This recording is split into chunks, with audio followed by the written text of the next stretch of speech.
आणि आम्हाला जर अडवलंच तर आम्ही तर जाहीर भूमिका केलेली। देवेंद्र फडणवीस साहेबाच्या दारात नागपूरला बसणार आम्ही आणि मुंबईत बसणार आणि मुख्यमंत्री साहेबाच्या दारात बसणार, अजितदादाच्या बारामतीत बसणार आणि मुंबईच्या बसणार।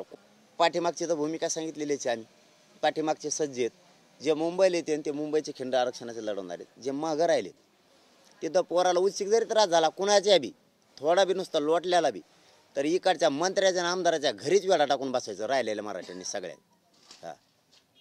वेळात टाकून बसायचं, मग ते सत्ताधारी असतील किंवा विरोधक असतील कोणाला सुट्टी नाही, त्यांच्या दारच सोडायचं नाही, बसून राहायचं तिथं बी शांततेत बसा तुम्ही फक्त। नाही आमची चर्चा तेवढीच आहे, त्याच्यासाठीच उठबशी आमची बैठकात त्याच्यामुळेच जात नाहीत आम्ही। आमचे 2 राहिलेले शब्द त्याच्यात घ्या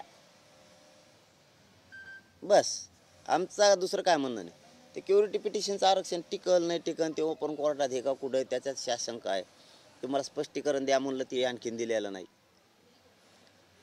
त्यामुळं महाजन साहेबांनी सांगितलं होतं गुन्हे मागं घेऊ, तेही घेतलेलं नाही। म्हणजे आम्ही विश्वास तरी किती टाकायचा समाजानं।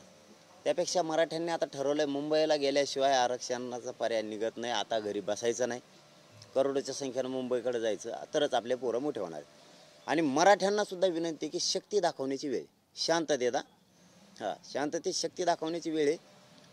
आरक्षण मराठ्यांना 100% मिळतंय, फक्त ताकदीनं घराच्या बाहेर पडा सगळेजण मुंबईच्या दिशेने शांततेत हातच बांधायचे डायरेक्ट, इतकं शांततेत जायचं। नुसतं बसलं बी तरी आरक्षण आलं, काहीच करायची गरज नाही। लोकांची इच्छा पूर्ण करायची नाही गोळ घालून, त्यांना वाटतं मराठ्यावर गुन्हे दाखल व्हावा असं व्हावा, बाकीच्यांना इतरांना हसू होईल असं मराठ्यांच्या एकाही माणसानं कृत्य नाही करायचं।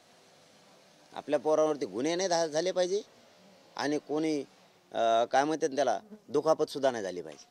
शांततेत जायचं, मराठा शांततेत जरी उभा राहिला तरी काय होईल मी आता सांगू शकत नाही। नुसता शांततेत बसला तरी पण एवढी ताकद मराठ्यात आहे, फक्त शांत बसा, लोटलं बाजूला तरी शांततेत बसा। पाठीमागची तर भूमिका सांगितलेलीच आहे आम्ही। पाठीमागचे सज्ज आहेत, जे मुंबईला येते ते मुंबईचे खिंड आरक्षणाचे लढवणार आहेत, जे मागं राहिले तिथं पोराला उच्चिक जरी त्रास झाला कुणाच्या बी थोडा बी नुसता लोटल्याला बी तर इकडच्या मंत्र्याच्या आणि आमदाराच्या घरीच वेळा टाकून बसायचं राहिलेल्या मराठ्यांनी सगळ्यांनी। वेळात टाकून बसायचं, मग ते सत्ताधारी असतील किंवा विरोधक असतील कोणाला सुट्टी नाही, त्यांच्या दारच सोडायचं नाही, बसून राहायचं तिथं बी शांततेत बसा तुम्ही फक्त। तुझं सरकार आमच्या पोराला का त्रास द्यायला लागले, आमच्या गाड्या का अडवायला लागले, हे जरी झालं तरी राहिलेल्या मराठ्यांनी फक्त यांच्या घराला वेढा टाकायचा सगळ्याचा, आमदार खासदार मंत्री सगळे, यांना कोणाला सुट्टी पक्षपेक्षा काय बघायचं नाही, सगळे पुरेचे पुरे।